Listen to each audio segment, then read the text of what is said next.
Hello and welcome back to Cap Tech Trends. I'm your host, Vinnie Schoenfelder. I think it's been a minute since I've done one of these, so welcome myself back, I guess. Today we're going to discuss an article written by our very own Gaby Olivera, Multilingualism and Conversation Design. And joining us, in addition to Gaby, who's a senior consultant in our customer experience practice, is Reid Baswell, technical director at Cap Tech. And among many other SI capabilities, he's going to bring in the modern web architecture angle for us today to kind of talk about the technical bits underneath what Gaby's talking about to help enable those results. So, Gaby, Reid, welcome. Thanks, Vinnie. Yeah, thank you for having us.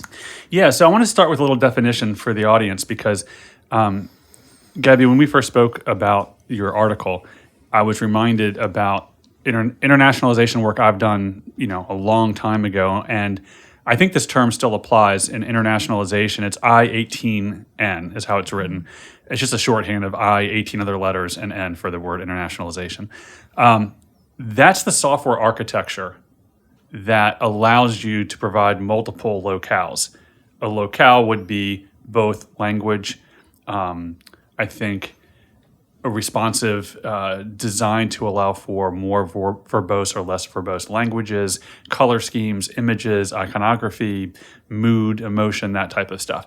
But you really started this from the perspective of language. And I was kind of curious what your motivation was kicking off this article. Yes, so several reasons why. One of them being very passionate about conversational tech overall.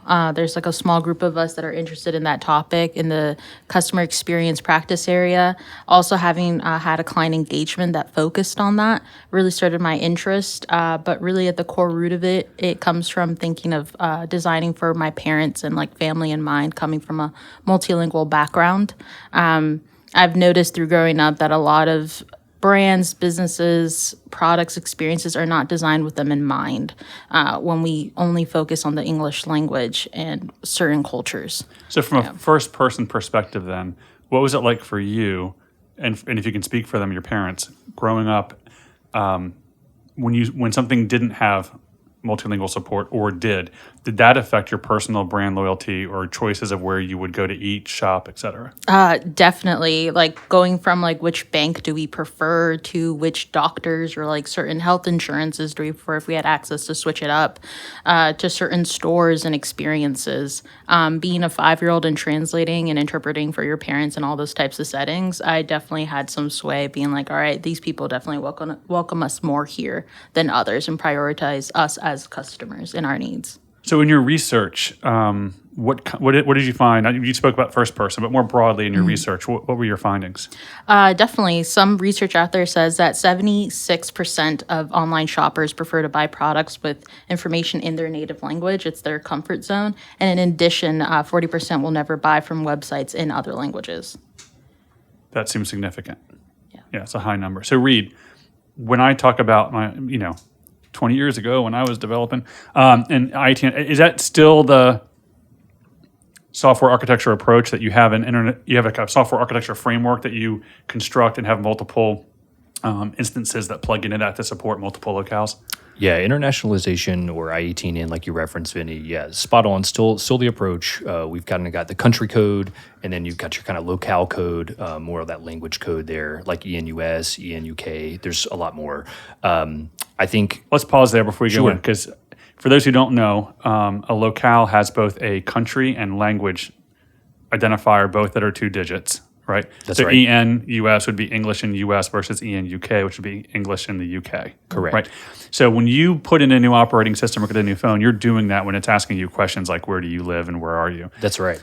Could I change that? So if I wanted to say, hey, does this retailer support Spanish speaking in the United States? How do I change that to test to see if that actually exists? So from a website standpoint, within your browser, you can go and modify those settings. And most browsers respect your native operating system settings. So on a Mac, you can go into system preferences and change that, just like you can from like an iPhone or an Android device.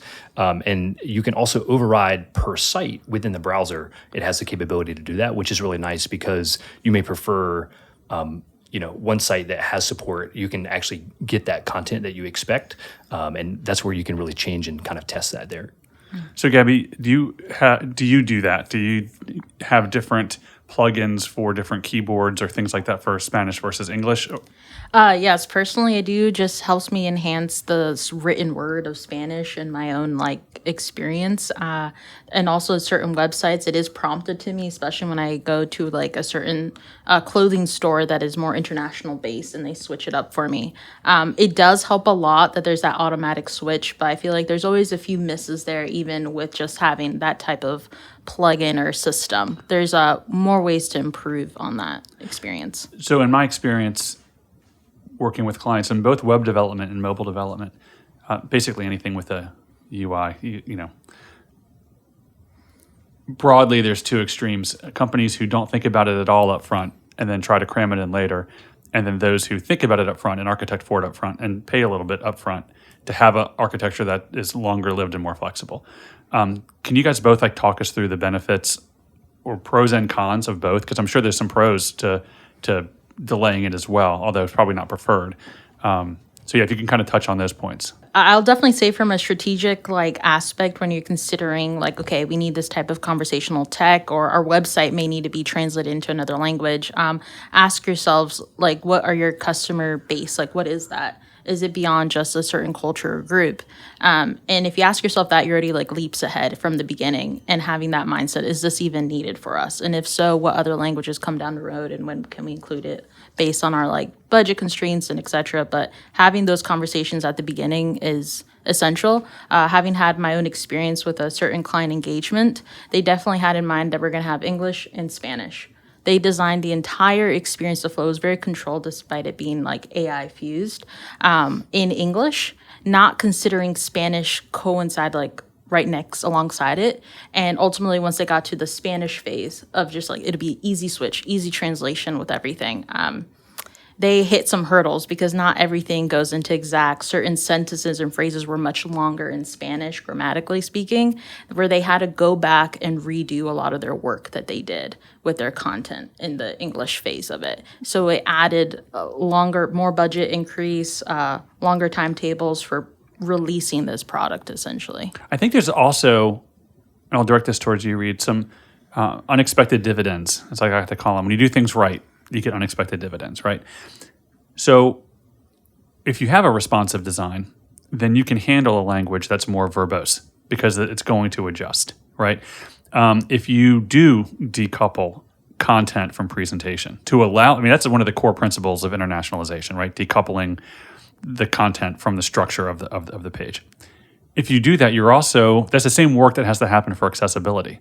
So if you're focused on accessibility, now it's easier to do internationalization and vice versa. So are my assumptions on that correct? And I guess at a high level, walk us through what that software architecture kind of feels like with modern day content management systems. Yeah, that's right, Vinnie. I think when you make the decision architecturally to, like you said, decouple your content from your presentation, you're already a step ahead, right? And Gaby, to your point, and you notice that in your client, if you make those decisions up front, both with the software architecture for your overall solution, as well as your design, you reap those benefits much earlier than you might expect, right? There's less cycle time from either adding new languages, adding new features, but it's a strong parallel with accessibility. I think if you consider both internationalization and localization up front, as well as accessibility with any new solution, it definitely gives you a leg up. It's going to take a little bit longer up front,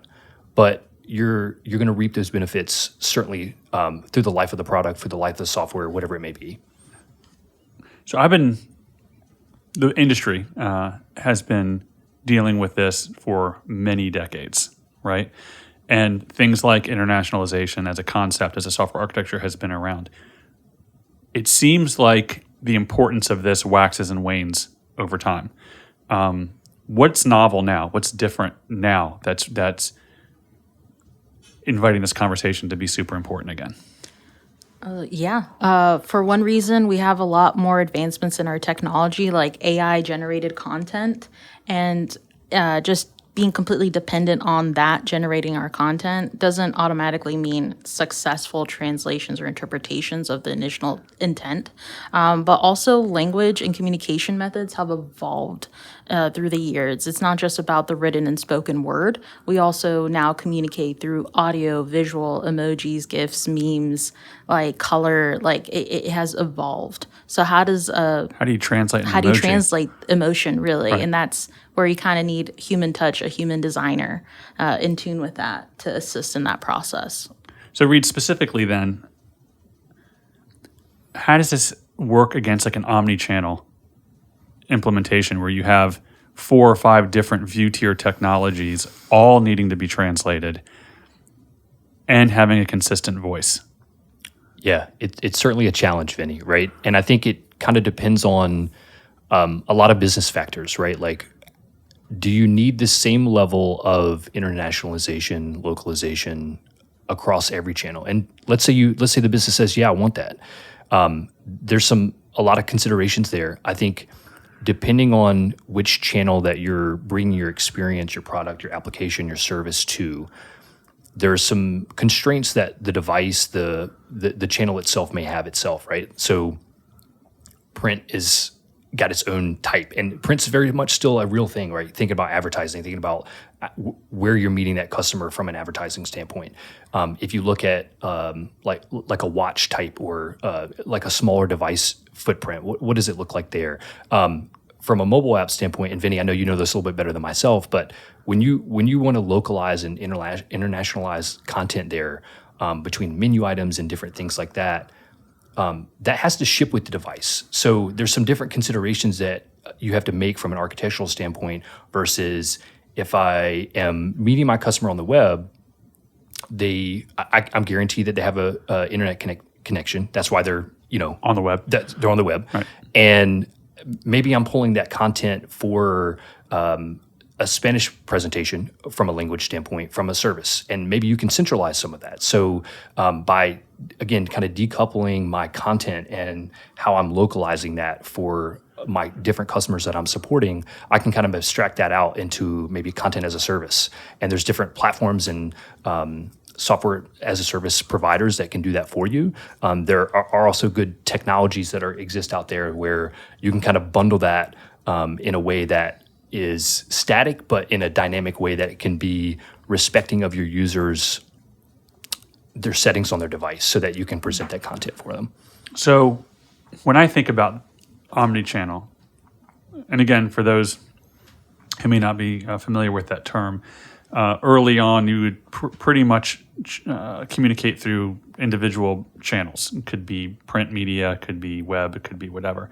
Then you got to multi-channel, where you were doing it in multiple ways, and then became omni-channel, which you're doing it in many ways, and each way is aware of what the other one's doing. So if I go from the web to the phone, I'm not starting over. It's picking me up where I left off, and I have an experience across devices. So you spoke about that a bit, but then when I start thinking about it more deeply, I get into what kind of content types are there, right? Because handling static text is different than other types of content. So can you kind of rattle off some of the other different content types and what that how that creates a challenge? Sure. So I think at the end of the day, content is king or queen, however you want to phrase that, right? And I think that means from a business standpoint, depending on how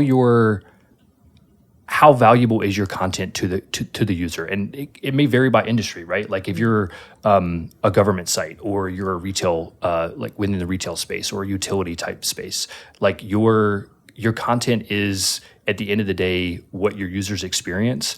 And a lot of times when we do a lot of modernization work, there's a lot of static stuff, and there's a lot that we are trying to think through when we try to modernize from an architecture standpoint, support internationalization. And so static content is content that's basically hard-coded content. It doesn't have to be That's hard-coded in the app. That's right. But it's already written down. It's already written. Right, content, right. So that's static. That's right. And when you shift to dynamic, that can also be in different segmented pieces. So dynamic would be pulling from a database, pulling from a third-party service, somebody else's content, or content that's generated That's right. from the data you already have, but you may not know what it is until you request it. Correct. And then when you get into the dynamic pieces, it may not just be text, right? It could be images. It could be other types of, like we talked about, with different. How is language presented? How are you communicating with your customer? Like thinking about that as all of content, I think is super important on the dynamic sense. So then with static, you could pre-translate and review. With dynamic, you can't pre-translate and review in the same way. Correct. So you're doing that probably real time, and real time. You're hoping for the best, or is it going to a human translator for review? Yeah, I think it kind of depends on your use case in your industry, right? It could be on device. I think we're seeing a lot of advancements in hardware, especially on the mobile side. I know Apple and Android are pushing that forward from an AI standpoint, and we've touched a little bit on that today. Well, would you put AI in the dynamic bucket, or is that its own bucket? Feels like its own bucket. It feels like a Venn diagram. I think you could argue that, Vinnie. Okay. I think you could argue that. I think it's interesting on how we see AI evolve from how models are being trained, especially with LLMs, large language models, and the type of tolerance that you are willing to, as a business, create or allow for in that kind of content generation. So, Gaby, in your research, did you come across any differences in AI generation as it relates to either multiple languages and how well they do it, or even like inclusivity? I know one of the things that we talked about before was even if AI is generating the content, is it doing it in a way that's respecting, gender pronouns, for instance? What has your research informed you of? I definitely believe that AI generation has helped advance or speed up the process of creating content things, creating a chatbot, chat type of tech. But you always require, emphasize a human touch, a human designer behind it who's in tune with, say, the language or the slang, the terminology, the culture, the moment, to help review all that. I will say you kind of need a combination of both when it comes to gender pronouns and gender neutral language. There's a lot of discourse on that in the English front, but how does that translate to, say, romantic language with Spanish or so, where everything's heavily grammatically gendered? How do you introduce that when your bot introduces that, what are your pronouns or et cetera? There's also different social expectations in different countries. Yes. So you definitely need to navigate that once you approach that and you introduce that into your experience. Speaking of that, one of the things I'd mentioned earlier was that the importance of this seems to wax and wane throughout time. And one of the bits that came up when I was researching that phenomenon was sort of globalization versus localization trends. So if I were to put it to you, I'm a smaller regional supplier of something in the Mid-Atlantic region. Is it as important to me to be multilingual as it would be for a national brand or an international brand? Yes, I think so. Be in tune with your customer base. It may surprise you. It's very assumptuous to believe that it is solely an English dominant customer base. There's so many cultures and languages and groups of people in the Mid-Atlantic region alone. One brand comes to mind that was a meat pork industry a few years ago in the mid-2010s. They simply did a website translation. They realized, they were surprised to find after some UX research that their customer base was strongly from the Hispanic Latino community. And just by switching all their content to Spanish and introducing that, it's only increased and profited that business overall. Yeah, I go back to accessibility as well, because it may be more expected if you're an international company to be multilingual and highly accessible. And you may expect it less from a smaller, more regional company. But the surprise and delight factor would therefore be even higher, right? Because you're not expecting it, then you get it. Your brand loyalty is even doubled. Yeah, it'll only benefit you increasing brand loyalty, brand authenticity, and just really brand support overall. You may grow a certain customer base. I think that's right. You think about just that word of mouth of, oh yeah, hey, I went to that site and I'm a Spanish speaking person, and my first experience was, hey, they supported my language and I could either shop there or whatever. I'm going to spread that word of mouth, right? Meeting that customer where they want to be met. And Vinny, to your point, like pulling on the accessibility parallel, it's no different, right? Well, I think about affinity as the word, right? So if I like a particular hiking boot and you go to the site, or a mountain bike or whatever, and you go to the site, their branding clearly is trying to make you feel like you belong to their community. Yep. Right. That's brand affinity. These are my people. They understand me. They understand my wants and needs. How can you do that if you're not speaking their language? And I mean that broadly, speaking their language, not just the words, but the tone, color choices, all those little tiny details of speaking their language.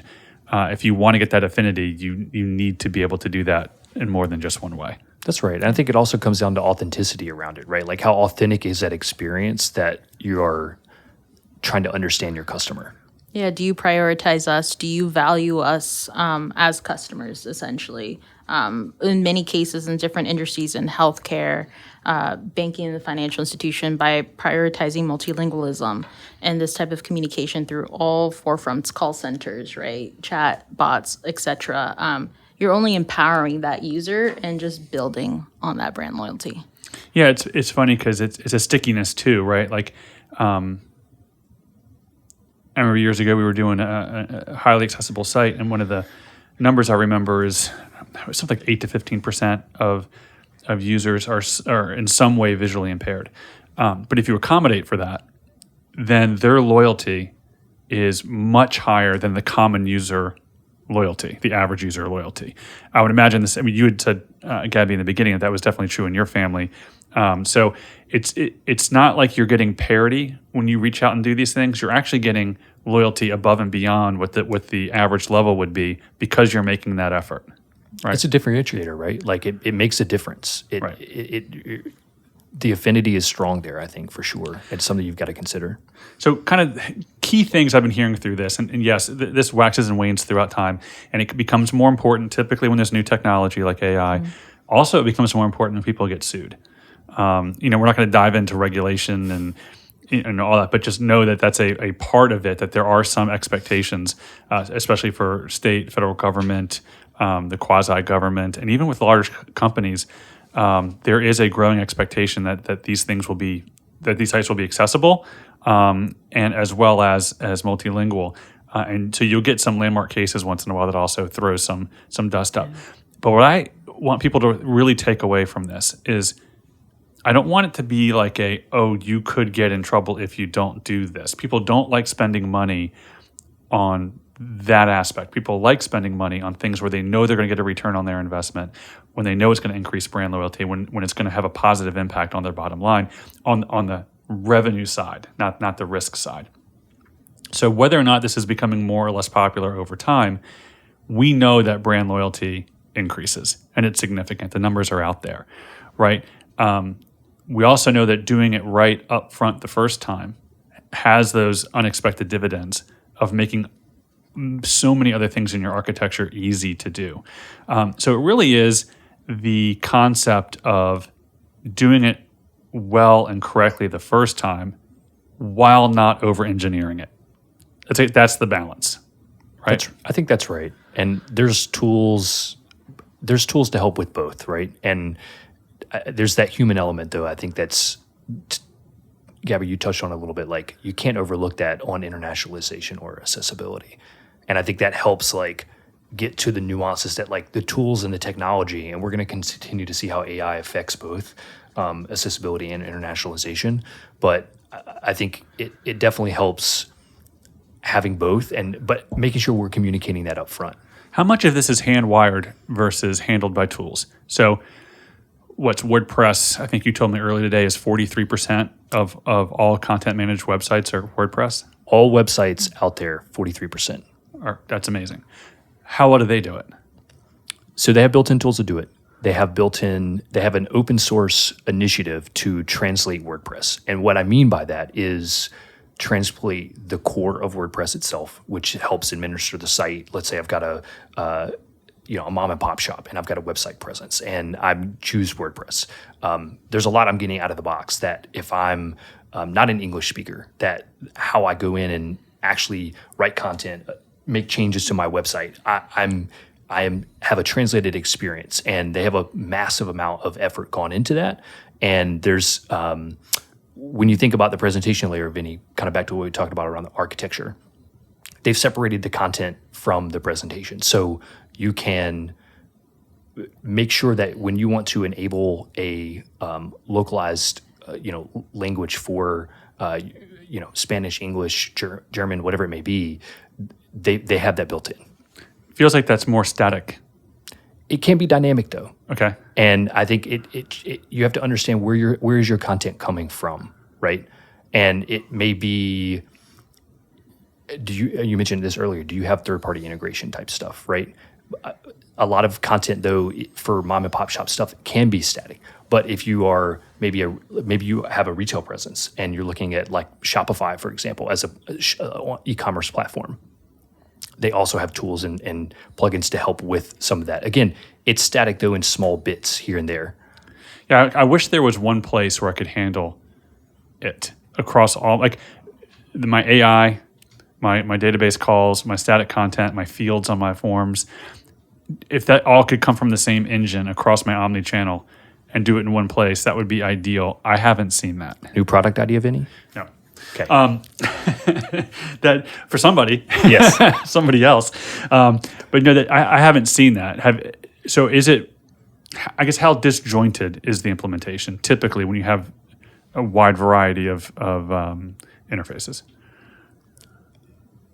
Again, I think from what I've seen and experienced, I think you see a lot of that targeted per channel, whatever that may be. It's not as centralized as one might hope. I think the dynamic content, when you get into that, whatever that content may look like, you get a little bit more of that centralization because I'm probably calling a content service to provide that, right? And maybe I'm integrating and maybe I'm doing some personalization that may tweak what's being sent back. So I think you can get a little bit more in the dynamic sector, kind of depending on how you're consuming that content across channel. But a lot of that is presenting labels and smaller bits of content in the experience in more of a static way. And then it's a lot of, okay, I'm having my tools assist for a large part of that from a content generation standpoint. And then I'm maybe checking it from some of the nuances, Gaby, that you've talked about.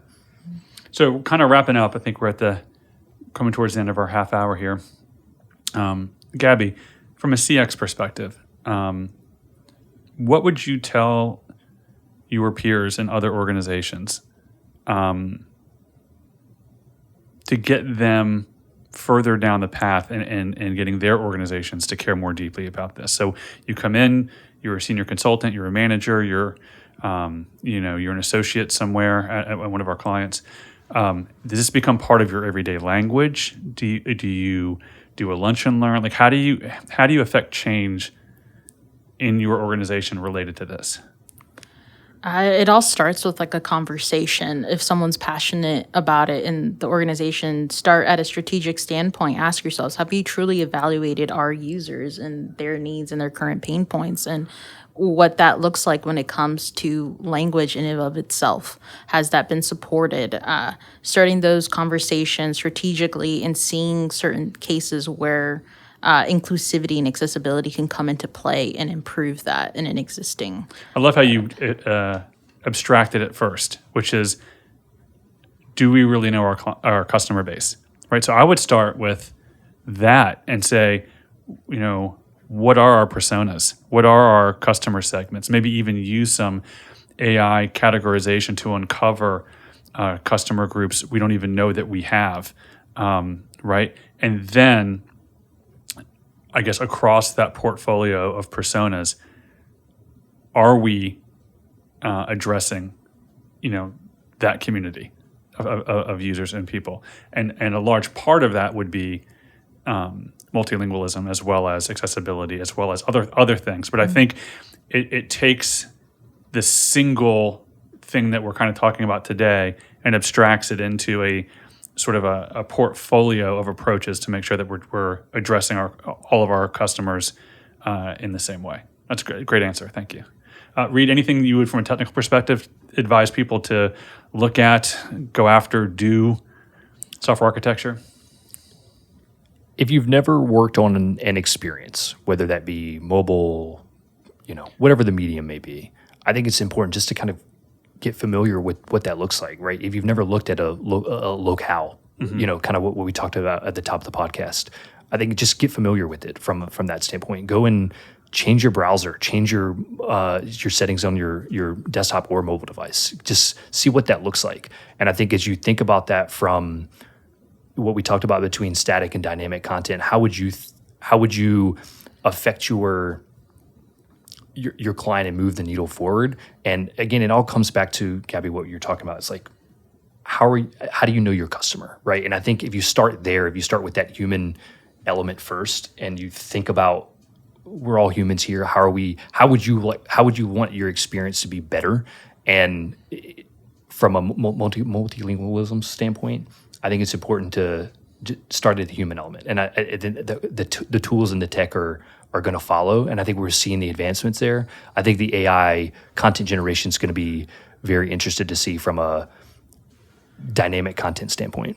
Yeah, and just to be clear, I don't know that multilingualism is a word or a word that Gaby invented, but Possibly. I'm going with it. So now, the one thing I would add to that, Reid, is as developers, be intentional about where you're drawing the line between good software architecture and over-engineering. That's right. Right? I err a bit on the software architecture side, right? So I really push that, because if you're designing just for right now, you're going to pay the price later. That's right. Right? And so it's less expensive to do it right the first time than it is to fix that long tail. And so without over-engineering, you can still do the right design. It's actually not, to decouple presentation and content isn't that hard anymore. It's not. Right? And so just doing things the right way, people have, I think, a misguided impression that it's always much more expensive and much more complicated. But with modern frameworks, it's kind of built in. It is. It's built in. All of the major CMSs have it. We talked a little bit at Vinnie about like headless CMS, what that looks like, how you, again, separating the content from the presentation, and that gives you that leg up. Right. So we'll wrap up. Thanks for joining us again, and we'll catch you next time on another CapTech Trends podcast. Thanks for joining us. Thank you. Thanks, Vinnie.